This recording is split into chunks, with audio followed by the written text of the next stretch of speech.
Thank you very much for that, and thank you, folks, for being a part of the program. It is Aloha Monday. It still remains our seventh, I won't speak for anybody else in studio, my seventh favorite day of the week. The SHOPO hour kicks in. Bobby has a well-deserved day off. In studio is SHOPO Vice President Steve Keogh and retired Major Mark Criccio of HPD. And gentlemen, we were just saying it's been way too long. Good morning. Good morning. Good morning. Been a while. It's been a while. It has. You know, I got this, I think I'm struggling with sleep apnea so I can, get a better restful sleep. I wonder if the Michelob Ultras had anything to do with that. Well, there we go. Yeah, and there, in the studio. Brother Steve, good morning. Good morning, Rick. Great to be here with you. Always good to be here with you and your listeners. Morning, Mark. Good to be with the boys. Morning, Steve. Morning, Rick. Happy Monday. Happy Monday indeed. All right. Just jump right on in. The Obrero. I had a conniption fit, and I'm identifying that this is my own personal in this space. This is one of the biggest disservices done to the people of this state when it comes to safety. The decision not to convene a special session and fix this constitutional and statutory gap, which could have been done in a matter of days, weeks ago, continues. And now, with the session opportunity passed, clearly it's an issue that won't be discussed until the opening of session in January and the conclusion of the session in May of next year. Now, I know there are some fundamentals in there, prosecutor petitioning judges and defenders challenging those. All right, I know that's percolating. But, gentlemen, my question is this. With those individuals that have been released on appeal, what does it mean when we have a reintroduction of convicted criminals back in our community? And is there a link to the COVID time era of releasing prisoners back into the community? Do you see any? What's the story with you? Well, to me, if you release these guys back in the community, they're going to reoffend, and it's proven. Whether it be here, whether it be on the mainland, we proved it during COVID. They let out the floodgates. Let them go. COVID. 1/3 reoffended, right? So I don't know what's behind these politicians' minds. Maybe because the election coming up, they don't want to do anything. They want to get back into their little office and do their own little thing. But I don't know. They have ulterior motives. We don't know. But all we know is they're not doing anything, right? So what you have to contend with, Brother Steve, and your colleagues, what is a situation like this? What does it mean to you? Well, when you hear about this, Rick, with people, this is a time in the community where you wish people would come together to try to make things right. It seemed like it was common sense that there should have been some kind of special session just so we could correct whatever was starting to go sideways. I'm with Mark.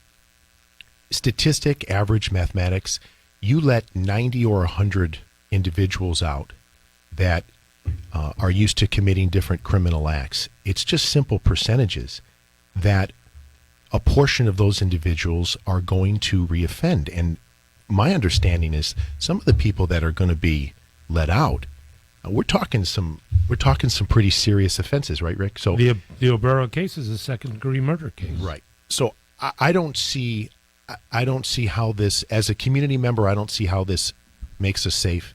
And as a law enforcement officer, I think this is dangerous to the community, and it puts a burden on our departments that are already overworked and trying to keep up and doing the best job we can. And unfortunately, there's nothing positive about this. We can point fingers about how we got to this point, or we should have done it this way, we could have done it that way. But if I just heard you correctly, you're talking the spring of next year? Yes. Okay, so that's 6 months from now. What are we looking for? It comes down to what type of community do we want to live in? And then Mark brings us up on the show, right? Whether your politics is left or right or whatever, it really goes to show you that when we come together as a community and we elect leaders, we're really putting our faith in them to do the right thing. And I think the majority of your listeners, including us in the studio, are left wondering why.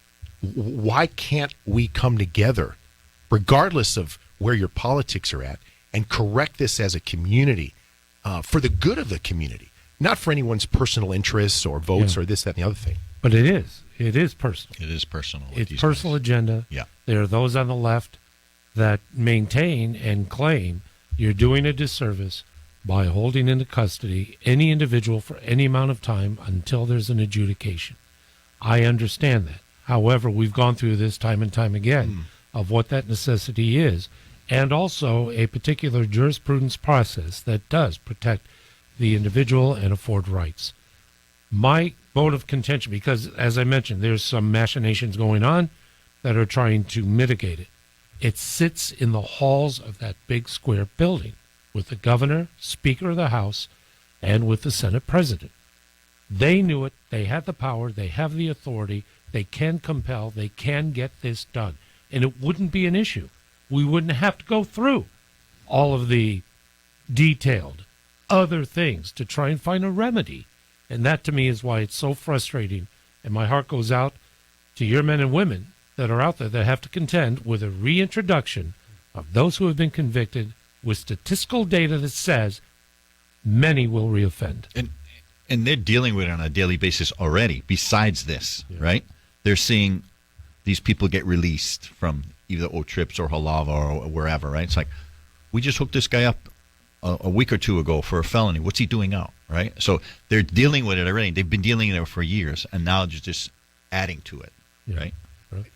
If we look at this maybe in a little bit deeper sense, and not to be dramatic, do you think that this decision emboldens those offenders, and when they come out, they're going to have less respect for the criminal justice system? They're going to have even less respect and probably more contention for the law enforcement process that put them there in the first place. So I would say this is going to be more dangerous for the men and women that put the uniform on every day, because I think these individuals that are coming out are going to have a cockiness and an arrogance to them. In addition to that, it's going to make the community more dangerous. It's going to make it more unsafe for the community, because is it unreasonable to think that these offenders might feel emboldened and that they're basically turning their nose up at the process, saying, you can't touch me. Look, I did this, this, and that. I'm out. Can I ask a question? And this is procedure. If an arrest, this is purely speculative and prayerfully never happens. If a terrible crime is committed, loss of life or other type of assaults or what have you, and it's discovered that the individual who is arrested is one of those that has been released because of this Obrero situation, is there an information path that will ensure that the public knows that the offender is in fact a reoffender, or can that information be squelched and held as being called not relevant, not pertinent, not specific to this new case?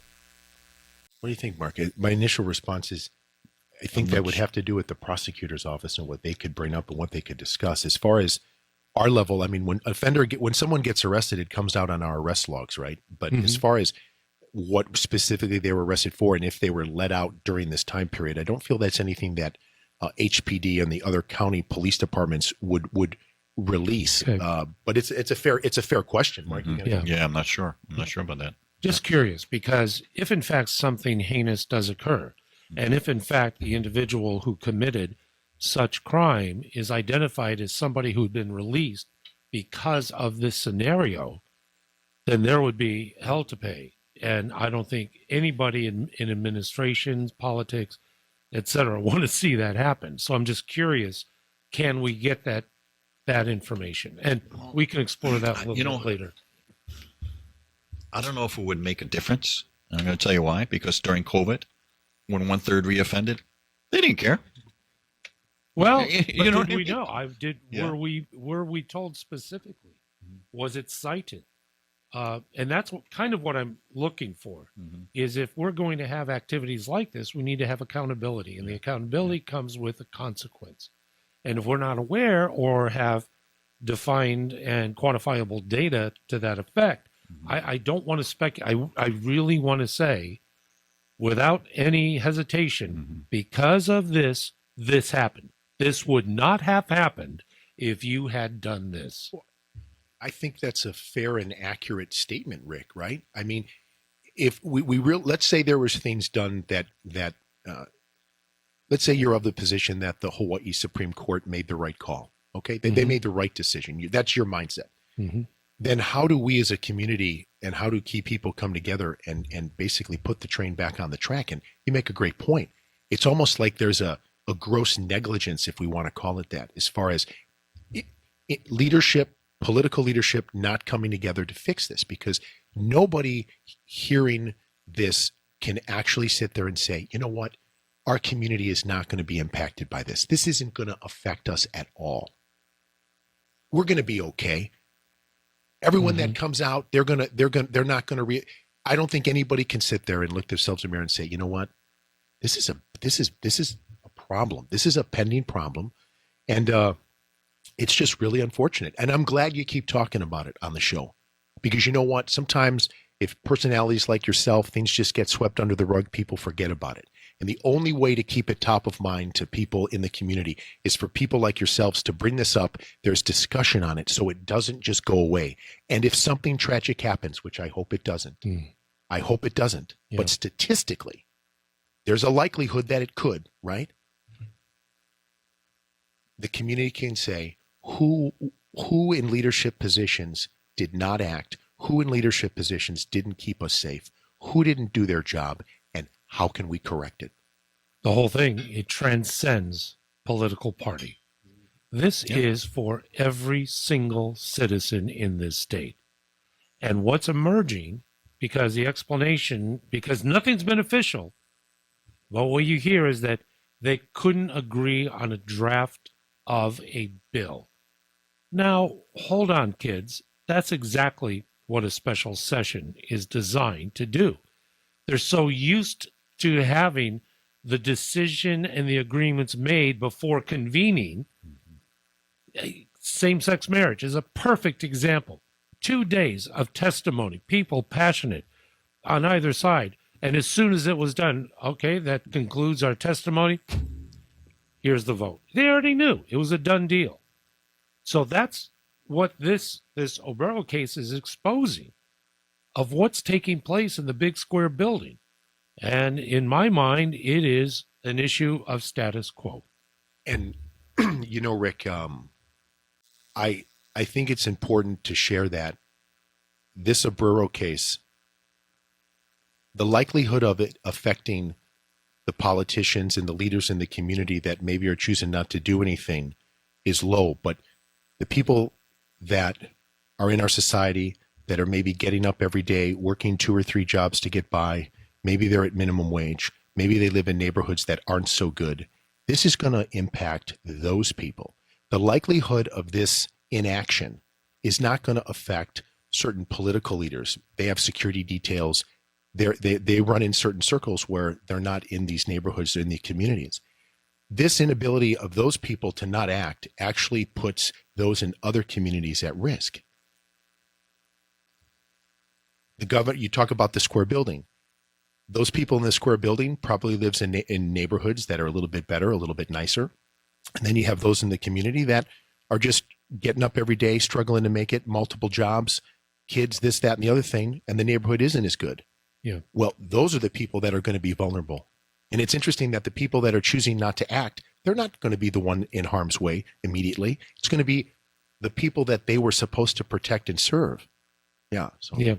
Thank you for, go ahead. And it's ironic because the people that it's going to affect, that's who these politicians go after for votes. It's just ironic, you know. I'll tell you what, it's we're getting caught. It's already 7:23 in the morning. I'm going to take this break to get you up to speed. Primetime traffic and more. It is the SHOPO Hour. Welcome back. Once again, it is the SHOPO Hour. And just a few minutes before the bottom of the hour news already, and opening the phone lines after the bottom of the hour news.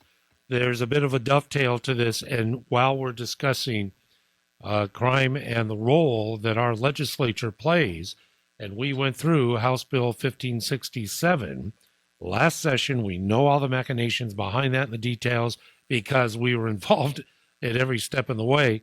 It is no doubt confirmed. Reintroduction is going to take place this session. What should we know about this, and why should this be a top of mind issue for everyone? Mark, Steve? Oh, bail reform. I mean, they're kind of like what they're doing now. Just let them out. Let them out. You know, it's unfair for them to be in prison. Hey, if you're arrested, oh well. Don't do the offense. You know, but it just, like I brought up many times, these politicians care more about the offenders than they do the victims. And I've seen it time and time again. All these poor victims out there, and they're not being represented properly. So this bail reform, I just don't get where these politicians are coming from with this bail reform. I just don't get it. Steve? Rick, thank you for bringing these topics up. This is scary because, and I've said it before on the show, Rick, and we've talked about this pretty robustly. It fundamentally, this takes the power away from the judges in their own courtroom to make the decision that they feel is best. And that's what this is scary. I don't think that the politicians should have, I think they're overreaching. I think it's an overreach. The judges are there in their courtroom to make decisions. And with this bail reform, it ties the judges' hands and they cannot make the decisions they're supposed to make.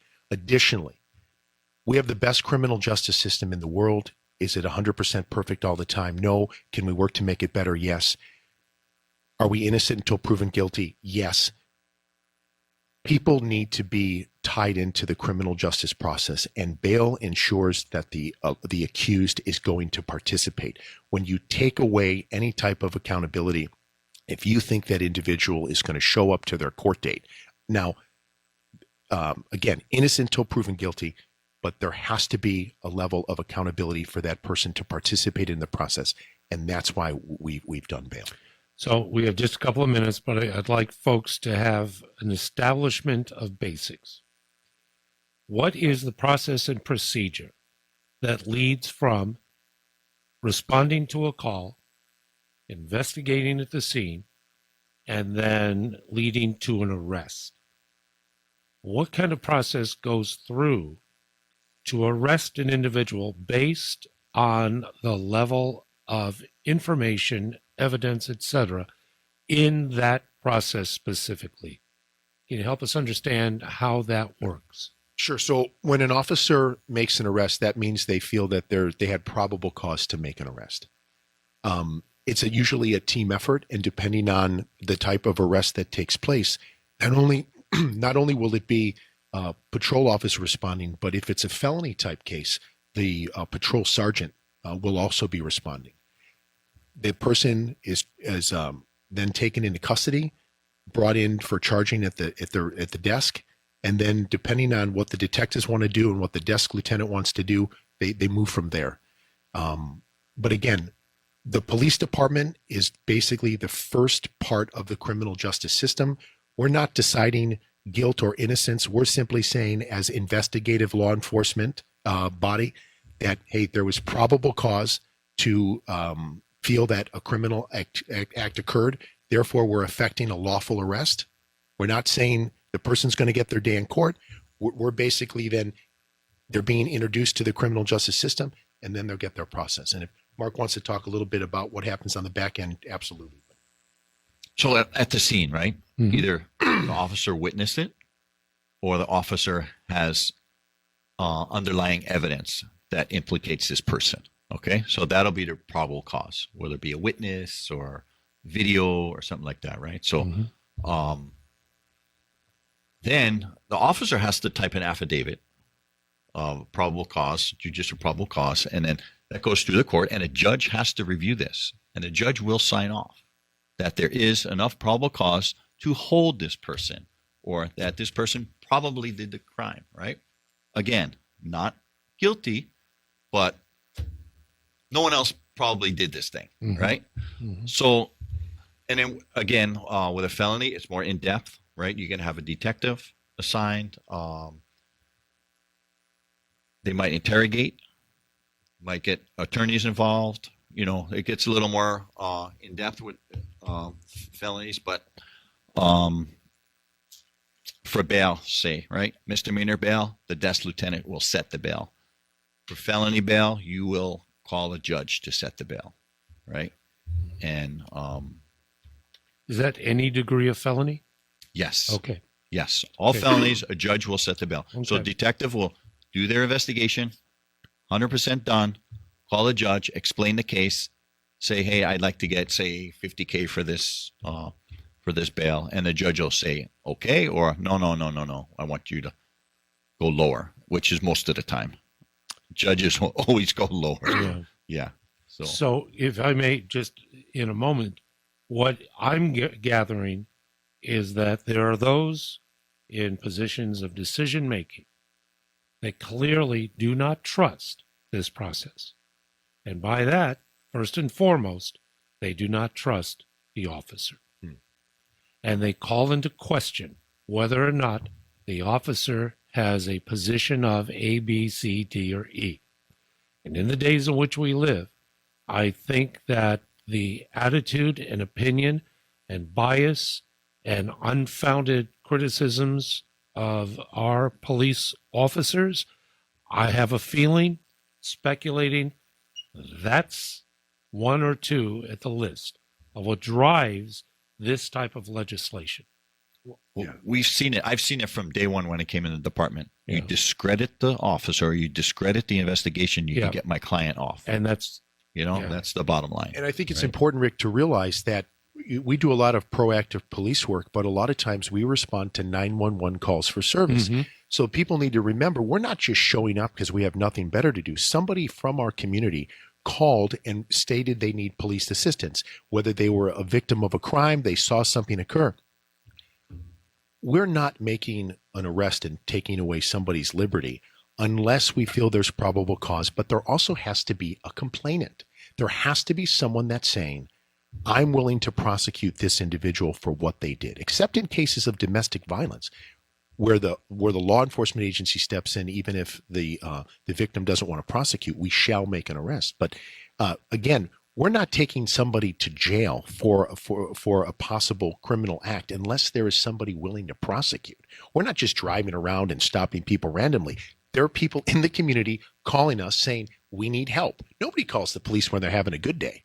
It would be nice. We're not the fire department. That's a whole lot. Everyone loves to see a fireman, but police, it's another story. Nobody. so it's police and dentists. Sure, right, exactly. You share a great deal. Nobody's picking up calling 911 HPD going, hey, this is the best day of my life. Can you send some officers out here?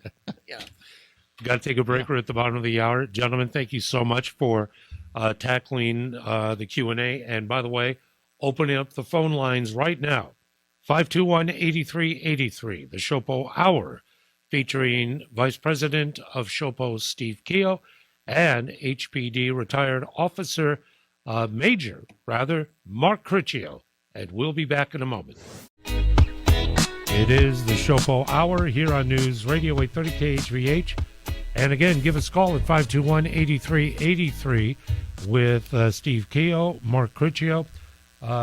Brothers, we had a caller with a question off air. What is the criteria for charging in felony arrests? That's the first question. The criteria for charging in felony arrests.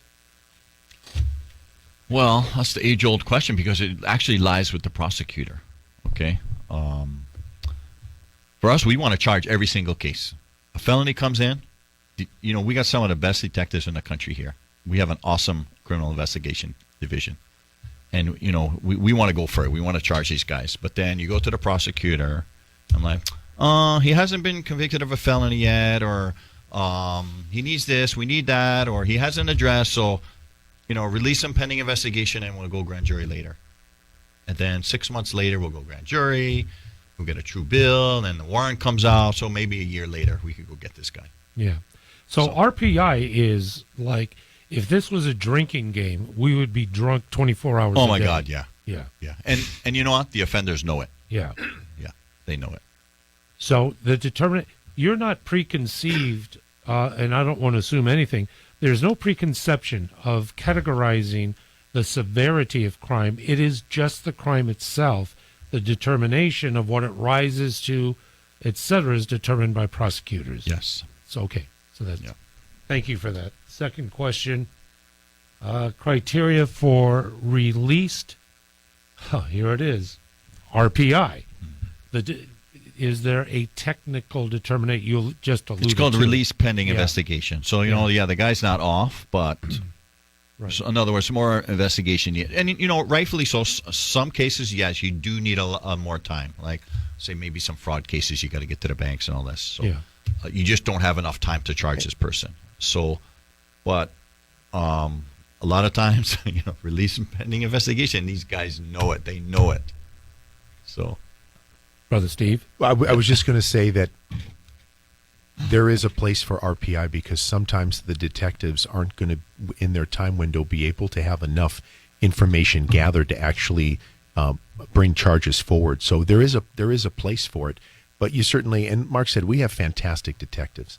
But again, at the end of the day, the detectives can prepare a case, present it to the prosecutor, and the community needs to realize that the prosecutor has all control, power, and authority to decide that if HPD hooks somebody up or the different prosecutors in every county, how is this thing move forward? Are you going to take it? You're not going to take it? You're going to charge or not? Again, the detectives can do phenomenal work, put together a package, and at the end of the day, depends on who they're talking to at the prosecutor side. Yeah. Thank you very much for the call, and the questions continue at 521-8383. I'm going to refer to a report back in September 21st, a report stating that robberies up 15% more than in the past 2 weeks, an increase of 26% of weapons law violations. Robberies, the sheer number can rise that quickly in a short amount of time, 15% more than the previous 2 weeks, end of September. And if we just stop there, how do we glean these numbers? Are these all arrest logs? Are the numbers, how do we find out the numbers of crime? So, first of all, where are we getting these numbers from? That's what I mean. Who's reporting it, right? There's a big difference in who reports it, right? Star Advertiser, There were three sources: Star Advertiser, Hawaii right. Free Press, and Hawaii News Now. Exactly. So, take them from where it's coming, right? They got to sell papers, they got to sell news, and that's fine. But numbers can be skewed, and hey, stuff happens. But I believe Chief gave these numbers. So, yeah. But I mean, that the rapidity of that kind of increase is, I'm not. It's probably a dumb question, but you're seeing it on the streets. You're hearing it, seeing it, feeling it. But that rise is attributable to what? I mean, there's no mitigation. Things are just increasing. And what's the definition of weapons law violations? Now, in the story, it was cited ghost guns. That ghost guns are becoming more of an issue, but just the sheer numbers, I'm just curious as to how we get that and how and why. Obviously, the department, we'll talk about Honolulu specifically. HPD is able to keep track of the cases that are generated, whether there's a suspect or not. Again, data is only good as the input data is only good as how it's collected, right? Yeah. And remember, robbery, when it comes to robbery is a crime of theft that involves physical force where someone got hurt or the threat of force with the firearm like you're talking about. So that's a serious offense. And yeah, I'm not on the street right now, but I interact with third watch officers on a regular basis. And this is definitely happening. And to your point, Mark, if I hear what you're saying is, well, why is this going and why is this going? Well, we could actually segue it back to this entire, we'll call it disrespect for law enforcement, the criminal justice system, bail reform, let's let guys out of jail. listen, we could say that a lot of criminals are stupid, and I think that's accurate. But then they're not completely buried with their heads in the sand. They know what's going on, and they weigh the risks. If I do this, what could happen to me? And if there's not this deterrent, then what are they saying? Now, keep in mind, your listeners, they don't think like these individuals that we're speaking about. Some people just have a different perception on things, a disregard for human life and safety. But to your point, Rick, I think the question you just asked can go back to the topics we discussed earlier in the show. So I'm glad that we had that, because here's what we're normally told. It's an issue of the economy. It's the issue of cost of living. It's the issue of drug use or what have you. That's what's driving it. We've gone through economic conditions all the time, up, down, left, and center. But one thing that has profoundly changed is the prosecution of crime. Oh, yeah. And, for them to say that, it's the economy driving it, that's a bunch of BS. Because I've seen it for years and years and years and years, right? It's exactly what Steve was saying. What is my risk if I do this? Risk and right? reward. You hammer these people, they're not going to do it. Don't tell me it's the economy. So you're telling me that, regular Joe Schmo that goes to work, 3 jobs, he's having a hard time, he's going to go commit a robbery? I don't think so. Yeah. It's the same guys doing it over and over and over. Another number that I came across is that there are an average in the past few weeks, 500 to 600 crimes that are reported. 500 to 600 crimes reported. Are these 911 or whatever the source may be? If that's an acceptable number, I then hearken back to the department being so short of the number of individuals. And I went on the HPD site, and I noticed that with the job postings, not just officers on the street, but they're looking for all kinds of support that are necessary. Emergency call operators, working and servicing vehicles or what have you. There's such a dearth right now with such a high amount of crime. It amazes me. Yeah. Rick, you make a great point. The different county police departments, you have sworn personnel and non-sworn personnel. And the non-sworn personnel are really some of the unsung heroes behind the scenes, because without their work within the different agencies, the officers that are sworn that you see going out on the street investigating the cases, we couldn't do what we do without the support from the civilian side of the agencies. And to your point, we're short there. Whether it's dispatch, whether it's mechanics, it's a whole big machine, so to speak. And the non-sworn, the civilian personnel, they play such an important role, right, Mark? Yeah, absolutely. In the process. Yeah. Right. Say, like in the military. I mean, you got the men and women that are on the front line, but you have all the support. Go ahead. Yeah, but I want to bring up about that shorthanded stuff. And, sure. And they want to go by, we're shorthanded, so crime is up. BS. Okay, we've been working. These officers work shorthanded all the time and for years, and they just put their head down and they grind it out, right? And they're not complaining about that. They're not complaining they're shorthanded because they're working hard. Yeah. But if everybody else in the justice system would do their job, crime wouldn't be up. Yep. Okay. And if I could just jump in, boys, with law enforcement departments being shorthanded, that's going to directly impact the agency's ability to investigate criminal cases. It's also going to directly impact the response time to in-progress criminal cases, right? Right. So that's where it can affect. But to Mark's point, the police departments are really, let's say, the front lines of the criminal justice system. There are others in play, the judges, the prosecutor's office, the political entities that get involved. They need to step up and be a part of the process. It's not just the police department. Although because we wear the uniform, we investigate the cases, we're like front and center, but there's so many people behind us that are important. Amen. And I think one of the big things for the shorthanded is being that you're shorthanded, you have less time to do more proactive stuff, right? So we're still out there catching these guys, but just the proactive stuff is like taking a little back seat because you just don't have the time to do it. Got to get this break in. Final one, primetime traffic and a call. that we'll take after this. It's already 7:51, the SHOPO Hour on News Radio 830 KHVH. KHVH. Time is flying by ever so quickly, as always, with the SHOPO Hour. Miss Bobby, and Bobby has a well-deserved day off. Brother Steve, Brother Mark in studio. Let's go to Manny on the Big Island. Manny, thank you for your call, and you're on with the boys. Good morning. First of all, I agree with all that you guys have been saying. You know, being a policeman, you always think like a policeman, even if you're retired 35 years ago. Let's give you an example. Every citizen is obligated or has the right to a quick and speedy trial. I believe totally in that. But you look at the judicial system now, it hasn't changed since I was a policeman 35 years ago. Give you an example. Ever District Court, 2 courtrooms. They had 2 courtrooms 40 years ago.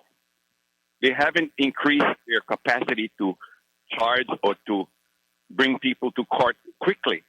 So what is the easiest solution? We let them out on bail. We let them out on bail because they don't want to spend the money to increase the judicial system. So that's the problem.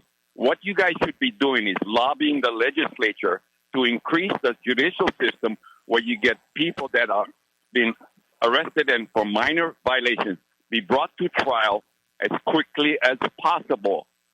I don't agree with them saying in 30, 60 days. It's not the proper way that the judicial system was created. So what I'm saying is you guys are beating a dead horse to try to convince them that it's not okay to let these people out. Manny, due to time, we have to go, but thank you very much for your call, and your points are very well taken and will be used in further conversations. I don't think I'm, in my show, beating a dead horse. We better beat some horse or nothing's going to change, because I do agree with that pace. Sean in Honolulu. Sean, we have just a few moments, but wanted to get you on the air. Good morning. Yes, sir. I wanted to ask about ghost guns. It seems to me that law-abiding citizens, there's no way for them to get ghost guns because everything that they get as far as firearms need to be registered. Whether it's a lower receiver or a handgun frame or a fire control unit, it has to be registered. So ghost guns, wouldn't it be the same thing as illegal firearms that criminals are carrying around? That's an excellent question. Sean, thank you for that very much. Gentlemen, in the few moments that we have left. Well, I think for those people that might not know what a ghost gun is parts of a firearm that are actually assembled by the individual rather than in the entirety of the manufacturer. Clearly, again, and I'm not an expert on this, but when I think the issue was individuals being able to get these parts and then not registering the gun once it's assembled or having accurate documentation as to where all the parts came from. So when you say ghost gun, that's like Smith & Wesson or Glock. People go to the firearm store and they buy that firearm assembled.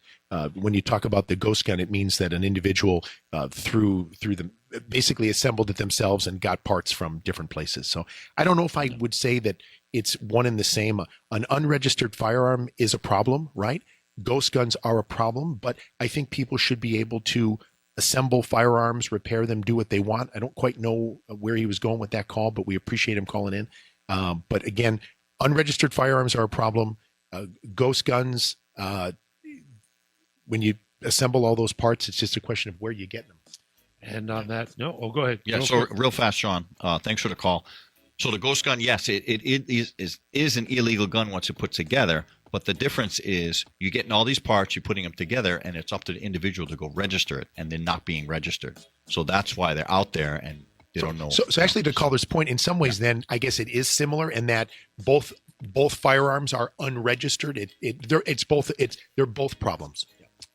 On that note, I'll tell you what, gentlemen, thank you. It's the fastest hour in all of radio, except when you watch a Yankees-Astros game. Okay. Brother Mark Crucio. I need more than that case of Ultra over there. Brother Mark, Brother Steve, thank you so much for today. Take care, brother. Be well. Thank you much. And Brother Bobby, looking forward to seeing you soon. In the meantime, stand by. More to come. It's 8 o'clock.